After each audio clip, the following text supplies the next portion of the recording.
The sound that shattered my carefully constructed peace was not a shout, but a whisper. I was in my sun porch, repotting a stubborn geranium, when I heard their voices from the kitchen.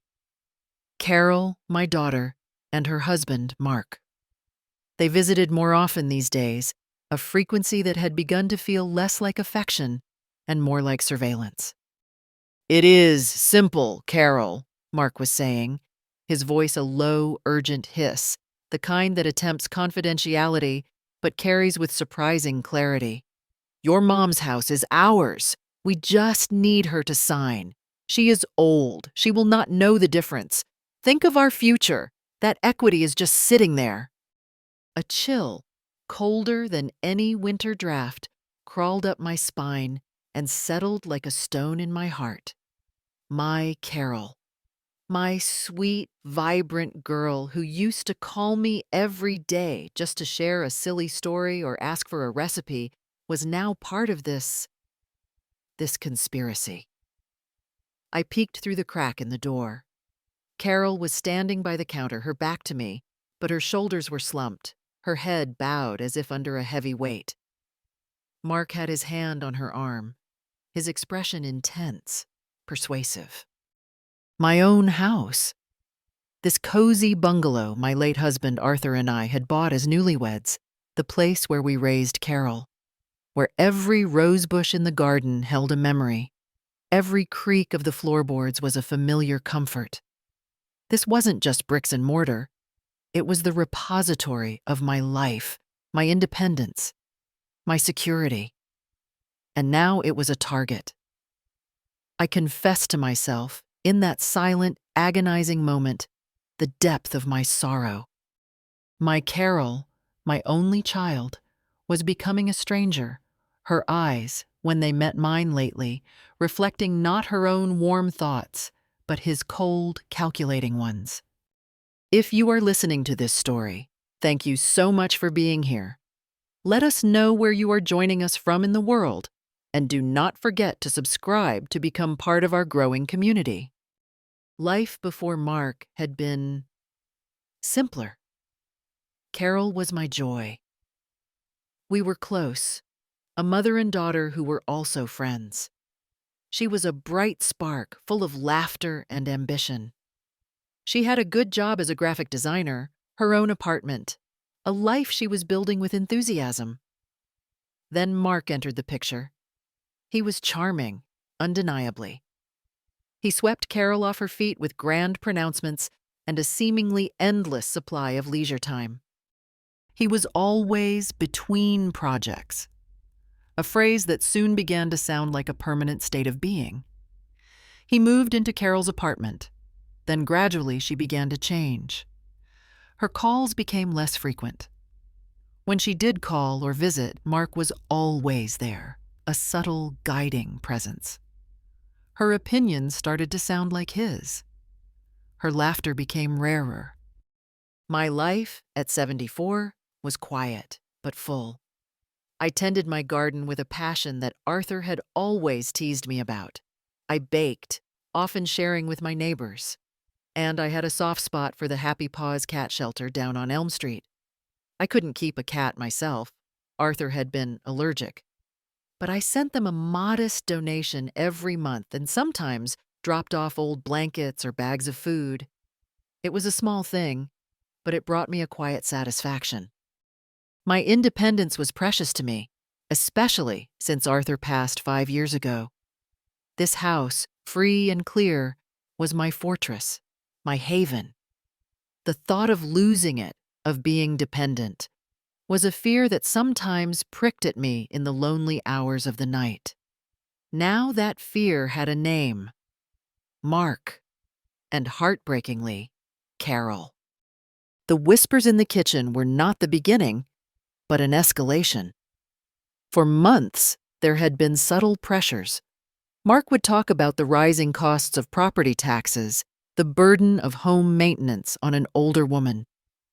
Carol would then echo these concerns, her voice laced with a solicitude that felt increasingly false. "Mom, are you sure you are managing okay with the house? It is so big for just one person." Or, Mark was saying, perhaps we should look into options that would make things easier for you financially. Then came the day of the direct assault, cloaked in concern. They sat me down in my own living room, on the sofa Arthur and I had chosen together. Carol held my hand, her grip a little too tight. Mark sat opposite, leaning forward, his expression one of earnest sincerity that did not quite reach his eyes. "Mom," Carol began, her voice carefully gentle, "Mark and I have been thinking a lot about you, about your future. We want to make sure you are taken care of, that you have no worries." Mark picked up the cue seamlessly. "That is right, Beatrice. And we think it would be so much easier for us to manage things for you, your finances, your care, if the house was officially in our name. It is just a formality, really. A way to protect your assets from, well, hefty inheritance taxes down the line, probate court, things like that. So you do not have to worry your pretty little head about a thing. Consolidating assets," he added, as if that made it sound more professional, less like a blatant grab for my home. I looked from Carol's carefully neutral face to Mark's benevolent mask. The excuse about taxes was flimsy. I knew enough about estate planning to see through that. The reference to my care was an insult to my still robust health and sharp mind. The seed of suspicion planted by Mark's overheard comment about the house being ours now burst into full poisonous bloom. They were not concerned about my welfare. They were impatient for my property. A deep, profound hurt washed over me, so sharp it almost took my breath away. This was my daughter, my own flesh and blood, colluding to strip me of everything I held dear. But beneath the hurt, a cold anger began to stir. I would not make it easy for them. Direct confrontation, I sensed, would be futile. They would deny. They would double down. They would find other, more devious ways. A different idea, a spark of defiance, flickered to life in the depths of my despair. If they saw me as a dottery old woman, easily confused and manipulated, then perhaps that was the role I needed to play. My mind, far from being addled, began to race. "Oh," I said, letting my voice quaver just a little, trying to inject a note of weary confusion. "That sounds very complicated, dears. All these papers and legal things, my old head is not what it used to be." Mark beamed, exchanging a quick, triumphant glance with Carol. "Do not you worry about a thing, Beatrice. We will handle everything. We will find a good lawyer, make it all smooth and simple." Carol squeezed my hand again. "It is for the best, Mom, so we can take proper care of you." I nodded slowly, looking from one to the other, as if trying to absorb their kindness. Inside, my decision solidified. I would play their game, but by my own rules. If they wanted a forgetful, doting old mother so eager to please, then perhaps that is precisely what I would give them. But this performance would have a script they could not imagine, and a final act that would bring down the curtain on their avarice. My first step, find my own lawyer in secret. I managed a wavering smile. "Well, if you think it is best, dears, you know I trust your judgment." As they left that day, Mark practically swaggering, Carol looking relieved but still avoiding my direct gaze, I practiced a slightly bewildered look in the mirror, a faint tremor in my voice. They thought they were so clever, preying on what they perceived as my declining faculties. But they had sorely underestimated a mother's pain and a mother's cunning when her entire world is threatened. What would you have done in my place, faced with such a betrayal from your own child? My transformation into a convincingly befuddled old woman began subtly. I started forgetting names of distant relatives or characters in television shows. I would ask Carol to repeat things Mark had just explained, sighing, "Oh dear, my old head is like a sieve these days. It goes in one ear and out the other." I made a show of struggling with the television remote or the settings on my microwave, things I normally handled with ease. Carol's reaction was a peculiar mixture. Sometimes when I seemed particularly lost or vulnerable, a flicker of her old concern would soften her eyes. She would patiently re-explain or gently guide my hand. In those moments, I saw a glimmer of the daughter I knew, the daughter I mourned. But Mark was always there, a constant presence, his arm around Carol's shoulders, his voice in her ear. "See, darling? She needs us. It is a good thing we are stepping in now before things get really difficult." His reassurances quickly snuffed out Carol's nascent guilt, replacing it with a renewed sense of filial duty, however misguided. Mark, on the other hand, barely concealed his smug satisfaction. He became more expansive, more proprietary. He started talking about when we manage the house, making casual comments about needing to update the kitchen or clear out some of Dad's old junk in the garage. Each comment was a fresh stab of pain, a reminder of their rapacious impatience. While I was playing the part of the declining matriarch for my audience of two, I was a whirlwind of clandestine activity in private. My first challenge was finding a lawyer. I couldn't use my home phone. Mark had an unnerving habit of just dropping by. I couldn't use my computer either. Carol had helpfully set it up so everything synced to some cloud account Mark monitored. So I rediscovered the public library. Under the guise of browsing for new novels, I used their public access computers to search for lawyers specializing in elder law and estate planning. I needed someone discreet, someone strong, someone who would fight for me.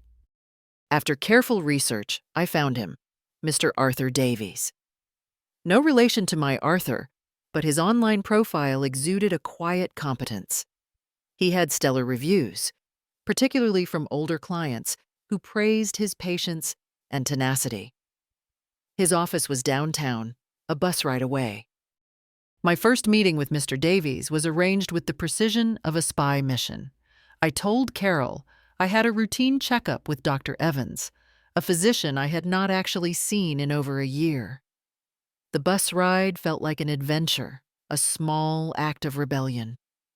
I clutched my handbag, which contained not just my purse, but a small notebook where I had jotted down the key points of Mark and Carol's campaign of persuasion. Mr. Davies' office was calm and professional, not ostentatious. He was a man in his 60s, with kind, intelligent eyes and a reassuringly firm handshake. I had expected to feel intimidated, but he put me at ease immediately. "Mrs. Beaumont," he said, using my married name, "thank you for coming in. How can I help you today?" I took a deep breath. "Mr. Davies," I began, my voice a little shaky at first. "I am in a rather distressing situation. It involves my daughter, my son-in-law, and my home." I laid it all out for him. Carol's transformation since marrying Mark, Mark's lazy opportunism, their overheard conversation, their escalating pressure to sign over my house, their flimsy justifications. And then I told him about my plan, to feign mental decline, to lull them into a false sense of security, and then, somehow, to turn the tables. He listened patiently, without interruption, his expression growing increasingly grave as I spoke. When I finished, there was a long silence. He looked at me with a mixture of concern and, I thought, a dawning respect. "Beatrice," he said finally, his voice gentle but firm, "what you are describing is a classic case of undue influence, potentially elder financial abuse. It is despicable, frankly, especially coming from one's own child." He paused. "Your plan to feign confusion, it is unorthodox and it carries risks. But given their apparent determination, it might also be remarkably effective if played correctly." A wave of relief washed over me. He did not think I was crazy. He understood. "I want to protect my home, Mr. Davies," I said. "It is all I have left of my husband, my independence. But more than that, I cannot let Mark win like this. And Carol, she needs to understand the gravity of what she is doing." "I understand," he said, "and I will help you. We need to be very careful. First, we will draft a new last will and testament for you, one that reflects your true wishes, unequivocally. We will ensure it is witnessed and notarized with impeccable care, perhaps even video recorded, to preempt any claims of incompetence later. What are your wishes for your estate, Beatrice?" I had thought about this. My daughter, Carol, under normal circumstances, everything would go to her, but these are not normal circumstances. My voice broke a little. She has shown herself to be easily manipulated and willing to participate in deceit for financial gain against her own mother. Mr. Davies nodded sympathetically. A painful realization, I am sure. "There is a local cat shelter," I continued, my voice firmer now. "Happy Paws. They do wonderful work. I would like everything, the house, my savings, whatever is left, to go to them." A small smile touched Mr. Davies' lips. "Happy Paws Cat Shelter it is, and we can include a specific clause in the will, if you wish, outlining your reasons for disinheriting your daughter, specifically citing the undue influence and manipulative intent. It makes the will even stronger should it ever be challenged." "Yes," I said, a strange mixture of sorrow and fierce resolution hardening within me. "Yes, let us do that. She needs to see it in black and white." Over the next few weeks, Mr. Davies and I worked in secret. We drafted the new will.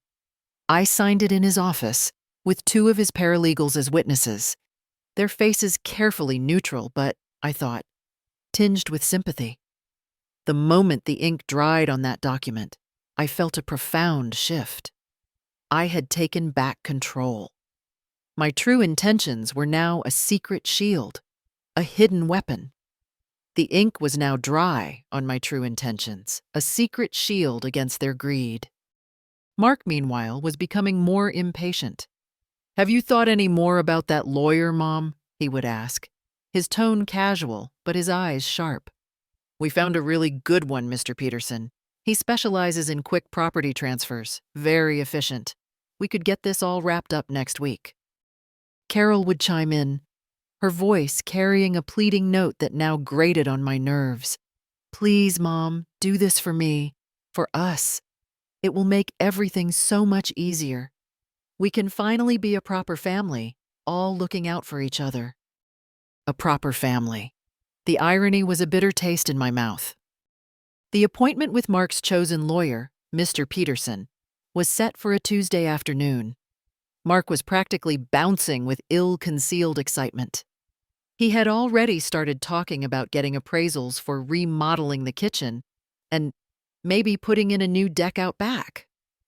Carol, by contrast, seemed increasingly subdued, her smiles forced, her eyes shadowed with an unease that Mark's booming confidence could not entirely dispel. The Sunday before the appointment, I met with Mr. Davies one last time. We went over the plan meticulously. I would go to Mr. Peterson's office with Mark and Carol.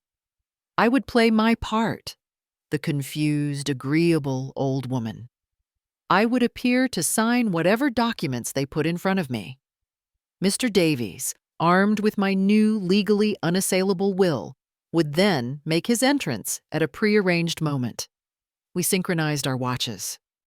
He would arrive precisely 10 minutes after my appointed time with Mr. Peterson. "Are you sure about this, Beatrice?" Mr. Davies asked, his kind eyes searching mine. "There is no turning back once this is set in motion. The emotional fallout for your daughter will be significant." I looked down at my hands clasped tightly in my lap. My late husband Arthur's wedding band, which I still wore on my right hand, felt cool against my skin. I thought of Carol as a little girl, her hand tucked trustingly in mine. The pain of her betrayal was a raw, open wound. But what was the alternative? To surrender, to allow them to strip me of my home, my dignity, my autonomy? To let Mark's greed triumph? And what kind of lesson would that teach Carol? "I am sure, Mr. Davies," I said, my voice quiet but firm. "This is not just about saving my house anymore. This is about respect. It is about consequences. And in a strange way, it is the only thing I can do for Carol now, to show her the precipice she is standing on." My resolve was set. This was no longer just a defensive maneuver. It was a painful, necessary reckoning. The performance of my decline intensified in those final days. I lost my reading glasses constantly, usually finding them perched on top of my head after a great show of confused searching. I asked Carol to explain the plot of her favorite television show 3 times in one evening, sighing, "Oh, this modern storytelling, it just goes right over my head." I expressed profound confusion about how to pay a simple utility bill online, something I had been doing for years. "All these buttons and passwords, dear. It is all so complicated for an old woman like me." "Are you sure this new plan for the house is best, Carol?" I would ask, looking at her with what I hoped was a convincingly wistful and muddled expression. During one of these performances, I accidentally let slip a new thought. "I was thinking, Carol dear," I said, as if the idea had just randomly popped into my head, "maybe I should leave a little something in my will to those nice people at the Happy Paws cat shelter. They do such good work with those poor, abandoned creatures." Carol, who was attempting to show me how to use a newfangled remote control Mark had bought, and which I secretly knew how to operate perfectly, patted my hand dismissively. "Oh, Mom, that is very sweet of you, but let us get the house sorted out first. Make sure you are secure. Then we can talk about charities. There will be plenty of time for that later." I heard Mark scoff from the other room, where he was reading the sports pages. He muttered to Carol later, loud enough for me to accidentally overhear, "Charities. She will not have anything left to give to charities if she is not careful with her money. Good thing we are stepping in when we are. She is clearly losing her grip." His arrogance was breathtaking. My vagueness seemed to fuel his confidence, while Carol's internal conflict became more apparent. When I feigned a particularly dizzy spell or expressed deep confusion over a simple task, her eyes would soften with genuine concern. She would rush to my side, her touch gentle, her voice full of the tenderness I remembered so well. "Are you all right, Mom? Maybe you should sit down." In those moments, I saw my daughter trapped beneath layers of manipulation and misguided loyalty. But Mark was always there, a dark shadow at her elbow, his whispers quickly dispelling her guilt, steering her back to their shared purpose. "See, honey? It is getting worse. We are doing the right thing, almost there. Then we can really take care of her properly. No more worries for her or for us." The night before the fateful Tuesday appointment was the longest of my life. I was alone in my house, the house that held 45 years of my memories, the house that was, by the next afternoon, supposed to no longer be mine. The silence was heavy, pressing in on me. I walked from room to room, touching familiar objects. The worn arm of Arthur's favorite reading chair, the chipped teacup from which I drank my morning tea, the small, framed photograph of Carol on her first day of school, her smile wide and gap-toothed, her eyes bright with excitement. The full weight of what I was about to do settled upon me. I was going to disinherit my only child. I was going to publicly declare her unfit to manage her own affairs, let alone mine. I was potentially severing our bond forever. Tears welled in my eyes as I pulled out an old photo album. There was Carol as a chubby-cheeked baby, Carol as a brownie scout proudly displaying her badges, Carol as a graceful teenager at her prom, Carol as a young woman graduating from college, her future full of promise. "Oh, Carol, my baby," I whispered to the silent room, my voice thick with unshed tears. "What happened to you? How did that greedy, lazy man poison you against your own mother?" The pain of her betrayal, the slow, insidious corruption of her spirit by Mark's avarice, was a physical ache in my chest. For a fleeting moment, I questioned everything. Was this drastic step truly the only way? Was it too cruel, too unforgiving? Was this justice? Or was it simply a cold, calculated revenge? I wrestled with these thoughts. Sleep, an impossible dream.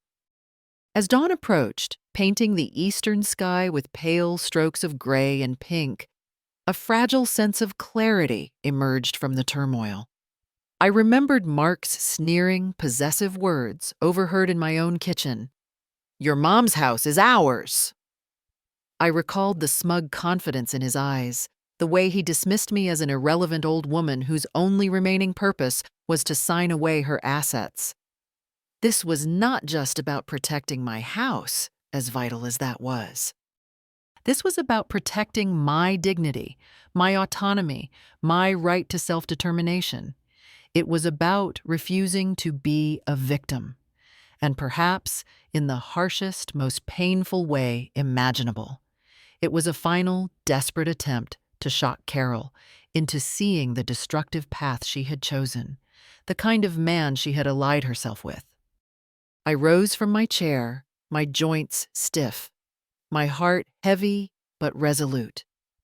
I looked at myself in the hallway mirror. The sad, tired woman who had wept over photo albums seemed to recede, replaced by someone else, someone with a flicker of steel in her eyes. I smoothed down my sensible dress, the one I had chosen for the lawyer's office. I practiced my most convincing, confused but agreeable expression. Then, I picked up the phone and called Mr. Davies. "Good morning, Mr. Davies," I said, my voice remarkably calm. "Everything is proceeding as planned. I am ready." He confirmed he was also ready. "Let the show begin," I added, a phrase that sounded more theatrical than I felt, but it summed up the surreal nature of what was about to unfold. I smoothed down my dress one last time. A faint, almost mischievous glint might have sparked in my eye, but I quickly hid it behind a veneer of gentle bewilderment. They were so confident, so sure they had won. They had no idea the main performance was yet to come, and the script had been entirely rewritten by the forgetful old woman. Mark drove us to Mr. Peterson's office, his mood buoyant, almost jovial. He hummed along to the radio, tapping his fingers on the steering wheel. "Just a few signatures, Mom," he said, reaching over to pat my arm with a condescending familiarity that made my skin crawl. "And all your worries will be over. We will take care of everything from now on." Carol sat in the passenger seat, silent and pale. She offered me a weak, trembling smile when I caught her eye in the rearview mirror, then quickly looked away. She looked like someone walking to her own execution, not a triumphant beneficiary. Perhaps a sliver of her conscience was still alive, buried deep beneath Mark's influence. Mr. Peterson's office was sleek and modern, all glass and chrome, a stark contrast to Mr. Davies' warm, traditional chambers. Mr. Peterson himself was a youngish man with a sharp suit and an equally sharp, impatient air. He greeted Mark with a practiced bonhomie, gave Carol a cursory nod, and then turned to me with a smile that did not quite reach his eyes. He had clearly been well briefed by Mark to make this as quick and painless, for them, as possible. "Mrs. Beaumont," he said, gesturing towards a large, intimidatingly official-looking document on his polished desk. "Mark and Carol have explained your wishes. This is the deed transfer for your property, a simple procedure. If you will just sign here, here, and initial here." He tapped the relevant places with a gold pen.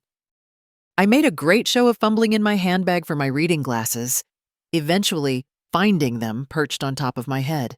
I put them on, squinting at the dense legal jargon.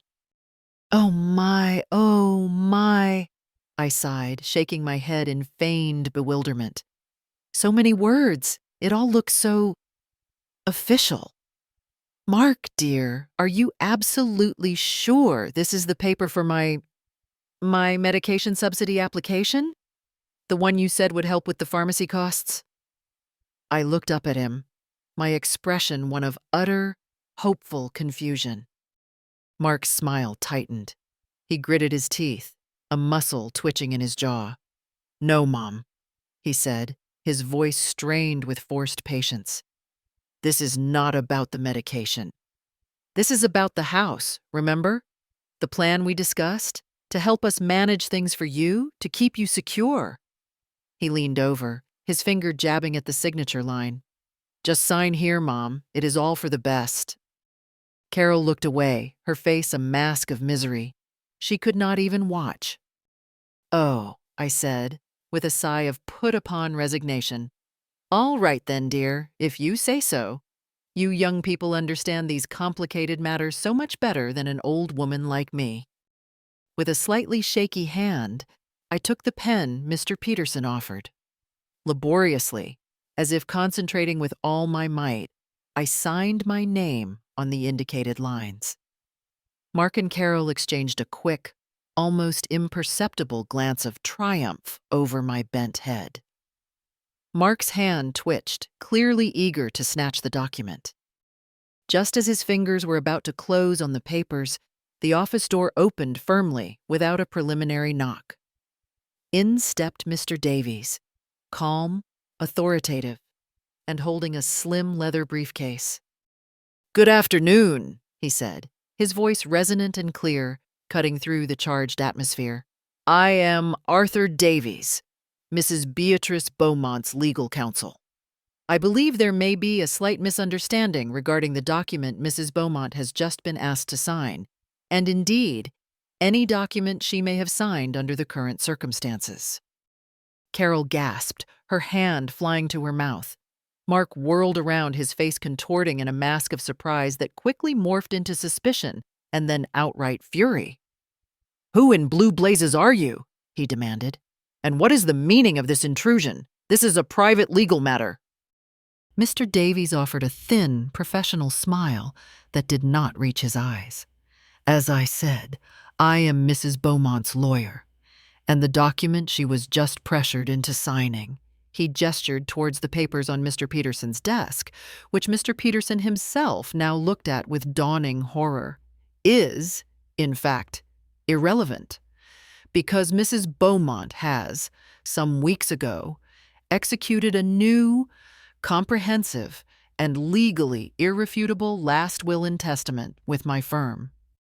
He opened his briefcase and produced a pristine, bound document. "This," he announced, holding it up, "is Mrs. Beatrice Beaumont's current and sole valid will. And per her explicit instructions, given her concerns about undue influence and potential coercion regarding her assets, I am to read the pertinent clauses aloud at this time." He cleared his throat, his gaze sweeping over Mark's apoplectic face and Carol's utterly devastated one.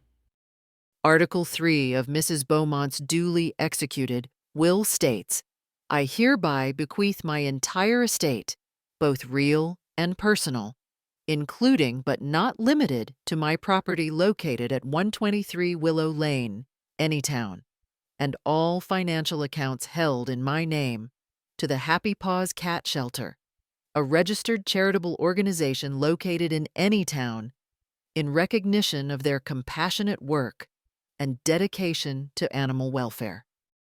A choked sob escaped Carol. She stared at me, her eyes wide with disbelief and a dawning, sickening understanding. Mark was momentarily speechless, his jaw slack, his face turning a mottled shade of red and purple. Mr. Davies paused for effect, then continued, his voice firm and unwavering. "Furthermore, Article 4 of said will states, regarding my daughter, Carol Ann, last name, if different from Beaumont. It is with profound sorrow that I must state the following. Due to my daughter Carol having come under the undue and detrimental influence of her husband, Mark, his last name, and having actively and willingly participated in a campaign of emotional manipulation and deceit with the clear and calculated intent to divest me of my primary residence and other assets during my lifetime for their own personal gain, thereby demonstrating a profound lack of judgment, familial duty, and basic trustworthiness, I hereby declare her an unfit guardian or beneficiary of my estate. She has irrevocably broken my trust and is therefore intentionally omitted from this will, save for the sum of $1, to show she was not forgotten, but deliberately excluded for the reasons stated herein. The silence in the room was absolute, save for Carol's ragged breathing. Then all trace of confusion, of frailty, vanished from my demeanor. I sat up straighter in my chair, my gaze meeting Mark's furious, incredulous stare, and then Carol's tear-streaked, horrified face. My voice, when I finally spoke, was clear, strong, and carried the quiet dignity of a woman who had been pushed too far. "No, Mark," I said, my tone even. "I am not senile. I am not confused. I know exactly what I am doing, and this," I gestured to the will in Mr. Davies' hand, "is my final, considered word on the matter. You wanted my house. You wanted my assets. You have your answer." Mark erupted. He lunged to his feet, shouting accusations of trickery, of coercion, of legal malpractice. He threatened lawsuits against me, against Mr. Davies, against the bewildered Mr. Peterson, who was now trying to subtly edge away from the unfolding disaster. "She does not know what she is doing. She is an old fool. This will not stand." Carol, in contrast, seemed to crumple. She sank into her chair, her face buried in her hands, her shoulders shaking with violent, silent sobs. I looked at my daughter, this broken woman who had allowed greed to shatter our bond. There was no triumph in me, only a vast, aching sadness. Mr. Davies calmly gathered his papers, unfazed by Mark's tirade. "Our business here is concluded, I believe," Mr. Davies stated coolly. He offered me his arm. I took it and rose, my legs a little shaky, but my resolve firm. We walked towards the door, leaving Mark still bellowing his impotent rage and Carol lost in her despair. As we reached the doorway, I paused and looked back one last time. Carol had raised her head. Her eyes, red-rimmed and full of a pain that mirrored my own, met mine.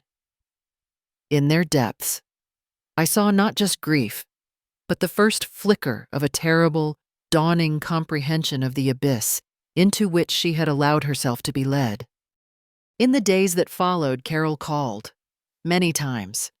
Her voicemail messages were a torrent of desperate apologies, pleas for understanding, tearful regrets.